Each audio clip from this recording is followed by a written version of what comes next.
Hey there, and welcome. You've sent us a whole bunch of notes and articles about the internet, so we're diving deep.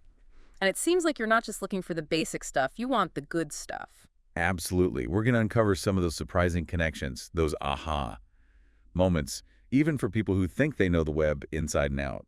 It's funny, we think of the internet as like this modern thing, but it really started way back, right, in the 60s. Yeah, the seeds were planted back then, for sure. I mean, picture this. 1962, J.C.R. Licklider, a real visionary. He starts talking about an intergalactic network. An intergalactic network. Whoa, back when computers took up entire rooms. Who dreams that up? I know, right? But here's the thing. It wasn't just some crazy idea. Just a few years later, in 1965, the Login Project, they actually connected computers at MIT and Harvard. Okay, so no streaming movies just yet or anything? No, not even close. But it proved that long-distance computer communication, totally possible, a huge first step. You've also mentioned how the early internet was really shaped by, well, by the Cold War, of all things. Oh, absolutely. We can't forget the context, right? The ARPANET, a direct ancestor of the internet, pops up in 1969, and the Cold War is a huge reason why. Because? Well, think about it. The U.S. Department of Defense, they needed a communication system that wouldn't just collapse if there was an attack. So the internet's decentralized nature, how it's spread out, no single point of failure, that comes directly from this Cold War thinking. Wow. So even today, how we use and control the internet, that has roots in the Cold War. That's wild. Totally. It's all connected. Okay, so back to the early days, though. Things must have been incredibly slow, right? Like, slower than molasses. You'd think so, wouldn't you? But here's a fun fact. Email actually comes before the modern internet as we know it. Wait, really? Yeah. In 1972, this guy, Ray Tomlinson, he creates the first email system. And you know that symbol we all use without thinking? A D time. That was him. Hmm. He chose that. A tiny detail, but it shows his impact every time we type it. That is a fun fact. So we've got email flying around out there, the ARPANET is up and running, but things are about to get a whole lot more interesting as we head into the 70s and 80s, right? This is where it gets really good. Yeah. We're talking about the foundation for the internet we know and, well, sometimes love to hate today. The internet as we know it. Yeah, and no getting around it, we have to talk about TCP/IP. TCP/IP sounds kind of technical. It might, but stick with me. It's important, I promise. It's like, imagine all these computers, right? Each speaking its own language. Total chaos. Right.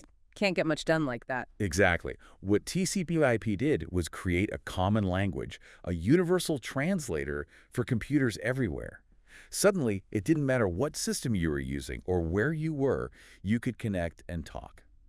Okay, I'm starting to see why that's a big deal. It's huge. It's like, think about sheet music. You've got musicians from all over the world that can play the same song together. Because the sheet music is like their common language. Exactly. TCP/IP is like the internet's sheet music. Yeah. And it brought everyone together. In fact, by 1983, the ARPANET officially adopts TCP/IP. No big announcement, no parades, but it was a massive shift. So that's it. That's the modern internet, just like that. Pretty much. Like flipping a switch.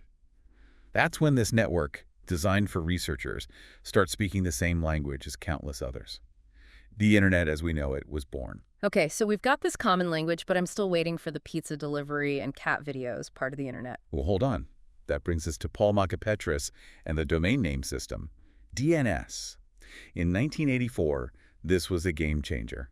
Remember having to type in those long, complicated numerical addresses to visit a website? Vaguely, yeah. Not fun. Definitely not user-friendly. Yeah. DNS swoops in and takes those numerical addresses and makes them human-readable. So instead of a string of numbers, we get what? Google.com? Exactly. Thank goodness for small miracles. Without these kind of, let's face it, kind of boring behind-the-scenes innovations, the internet might have just stayed this niche thing for tech people. Instead, it opens the door for, well, all of us.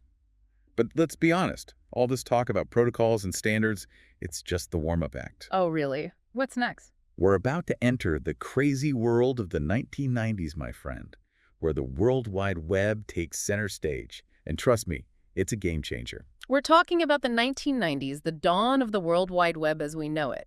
But it's funny, we use internet and World Wide Web kind of interchangeably. Right, but they're not exactly the same. So what's the difference? Think of it this way. The internet is the infrastructure. The roads, the highways, everything's built on top of it. The World Wide Web. That's like the cars driving on those roads, carrying information, connecting us. Okay, I like that analogy. So are we about to meet the first car? We are. In 1990, Tim Berners-Lee at CERN, he creates the first website, the first web browser too. And HTTP, the protocol, makes it all work. It's pretty amazing, actually. You said you found a replica of that very first website. I did. And let me tell you, wouldn't win any design awards today. It's mostly text, a few links. Not quite the multimedia extravaganzas we're used to now. Nope. But back then, revolutionary. Yeah. Information wasn't trapped in some lab or library. It could be linked, shared, accessed from anywhere with a connection. Hard to imagine the internet without those things, right? I know. And it's funny, it all came from this desire to help scientists share data. You just never know where innovation will come from. But it didn't explode overnight. It took a little while, and another key player. Oh, what happened next? 1993, the Mosaic browser. This was the first browser with, get this, a graphical interface. Images. Sound. Whoa, pictures on a web page. What a concept. Right. Hard to believe how different it was. Mosaic and later Netscape Navigator, they blew the doors wide open. You didn't need a computer science degree to use the web anymore. And as more people got online, well, the dot-com boom of the late 90s wasn't far behind. Everyone and their dog were starting internet companies. It felt like the Wild West, for sure. Lots of Yeah. innovation, and let's be honest, some pretty bad ideas too. But even the companies that crashed and burned, they kind of paved the way for what we have today, right? Totally. E-commerce, online ads, even those early social media sites, all those roots go back to that crazy time. Hold on, social media. Back then, I thought those early sites like 6 Degrees were super basic.